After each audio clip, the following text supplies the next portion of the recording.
মাদকাসক্ত ছেলের অপকর্মে অতিষ্ঠ মা, তাই তো সকাল সকাল উপজেলা নির্বাহী অফিসারের কার্যালয়ে সন্তানকে শিকল বেরি পরিয়ে সন্তান নিয়ে হাজির এক হতভাগা মা। উপজেলা নির্বাহী অফিসার ও নির্বাহী ম্যাজিস্ট্রেট সৈয়দা ইয়াসমিন সুলতানা দীর্ঘক্ষণ ঘটনা শুনে 1 বছরের সাজা ঘোষণা করেন। ঘটনাটি ঘটেছে গোবিন্দগঞ্জ উপজেলার তালুককানুপুর ইউনিয়নে। আমার ছেলে নিশে খায়া মা বাবাকে মারধর করে, গেট ভাঙে, মানুষের পলের পালা পরে, চাচা জেঠও মানে না, গ্রামবাসী কাকও মানে না। এই জন্য আমরা বাধ্য হয়ে টিওনো স্যারের কাছে নিয়ে এসেছি, তার এটা সাজা দেওয়ার জন্যে তার কাছে অনুরোধ করি। তাই জন্য আমার এই ছেলেক সাজা দেয়।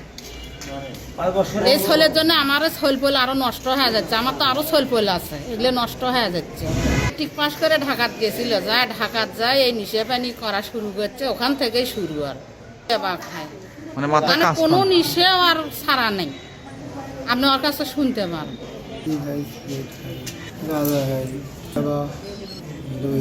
পাস করে গাজীপুর গেল, যা এফএক্সে চাকরি নিয়েছিল, নিয়ে ফার্স্টে 10-11,000 12,000 টাকা বেতন তোলা শুরু করলো।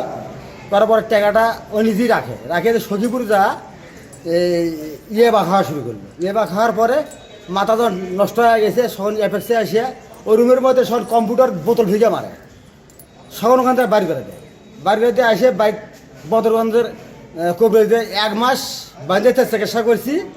ওর পায়খানা 1 মাস আমি ধুছি, ওর খেতা বলিস 1 মাস ধুছি, নদিনে যা। তা বাদে ভালো হওয়ার পর ফের ওই নিশেই খায়। নিশা খেয়ে মাসে পল পুষপুতিছে। তা বাদে ও বেড ছেলে তার পাঞ্জা করে ধরে, এই কামও করে এক পাকে নয়। আর হলে একজনের বউ ফির মন করো থাও আমার।